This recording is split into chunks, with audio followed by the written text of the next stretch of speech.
Hey guys. So now we know all about economics, the choices that you make, the Great Depression, how things have been so bad in the US. We've also learned about how, when things are bad, how that changes what the choices you can make are, and how that changes what your opportunity cost for all of your choices is. So today we're going to look at how that might be different in different countries, depending on how each country has an influence on their economy.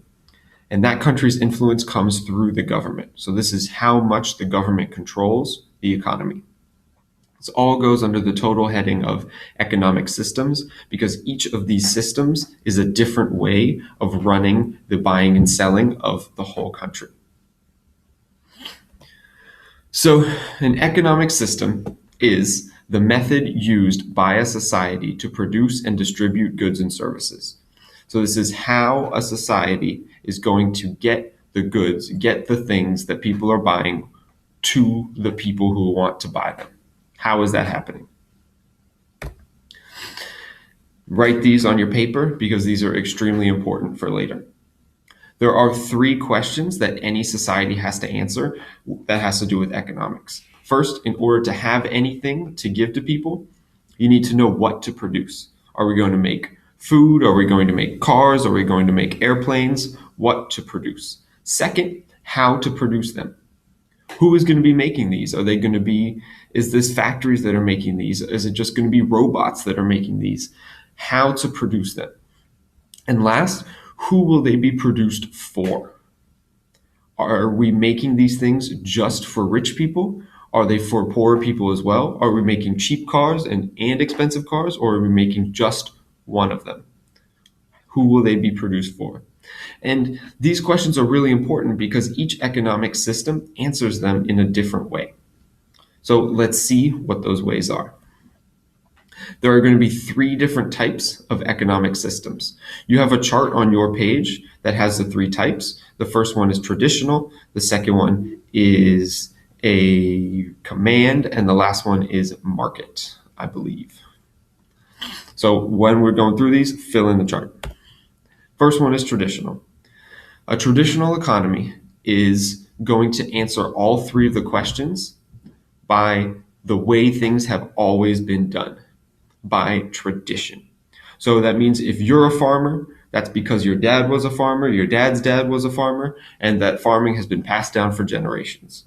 If you are a taxi driver, your dad was a taxi driver, your dad's dad was a taxi driver, it's been passed down through generations. Most traditional economies are very old, most of them don't have a lot of money, and most of them have been doing the same thing for a very long time. A lot of it is farming. Second type of economy is a command economy. And in a command economy, this one is the biggest difference between this and ours. In a command economy, the only people answering the question are the government. The government answers all of those basic questions, every single one. So the government decides how much is going to be produced. The government decides what's going to be produced, decides if it's going to make shoes or planes or cars. The government makes those decisions. And in some cases, this is really good because that means that the government can act quickly in emergencies, provide for everybody equally, right? If you have an emergency where we need a whole bunch of food, the government can say, okay, everybody go make some food. If you have the government providing everything, then you're not going to have some people driving Mercedes and some people driving old beaters like my car. But the government is making sure that everybody can have the same thing, so everything is fair. And some people really like that. But it also means that you don't really have any reason to be creative or make anything new or make anything better because the government's what's telling you, so you just do what you're told. And that turns into a really big problem because the economy never gets better and you never get better things because it's only the government that can make those decisions. Some countries that are communists do have command economies. Usually they're called communist countries. And today there really aren't very many that are purely communist. A country like North Korea is pretty much pure, 100%. Cuba is pretty close, not 100%. China used to be, but is not anymore. Same with Vietnam. There's another country, the most famous one was the Soviet Union. That's this picture right here. And that's basically Russia today. But that was maybe 25 years ago. They were like this, and they're not anymore. Now they're more like us. And what are we? We are what's called a free market economy or just a market economy. And in a market economy, each of those three questions are answered by individuals, by the buyers and the sellers of the goods. So these questions are made by what do you want? What are you willing to spend your money on? And that's what motivates someone else to build something. So this makes people act out of self-interest, which means that people are going to invent new things. People are going to charge higher prices for some things and lower prices for others. They're going to make things that people want, and they're going to stop making things that people don't want. And this is totally different than a command economy because now there's a reason for you to invent new things. There's a reason for you to try to go to the store and get something new because you have money and you're trying to make more money. And the biggest examples of market economies are the United States, Western Europe, like France and Britain, and Japan is also a really big one. China is moving in this direction, but the state still has a lot of power there. So I said there were three types of economic systems, but there are really four. And that is that one of them is mixed. Oh, this should have turned out better.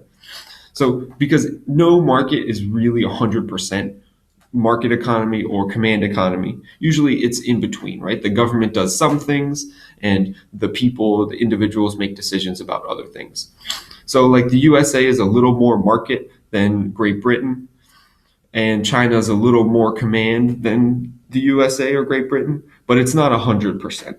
So there's something in between, which is more like a mixed economy.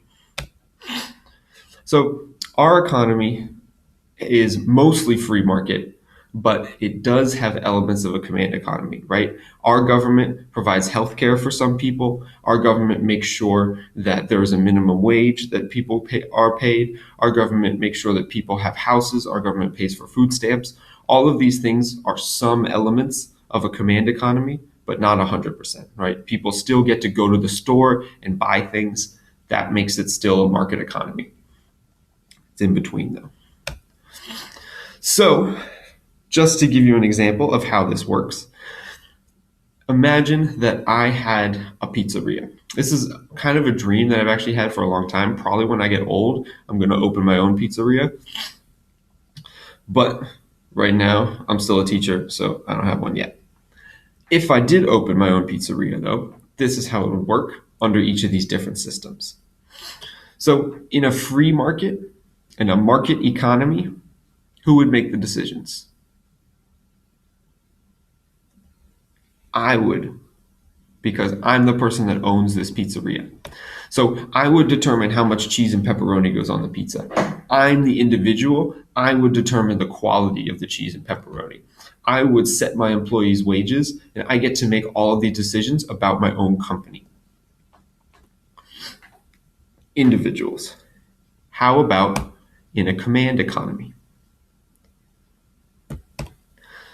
In a command economy, the government makes all of those decisions. The government would set the amount of cheese. The government would determine the quality. The government would set the employee wages. The government would set my business hours. The government would tell me how many pizzas to make and all of that stuff. Command economy, the government makes those decisions.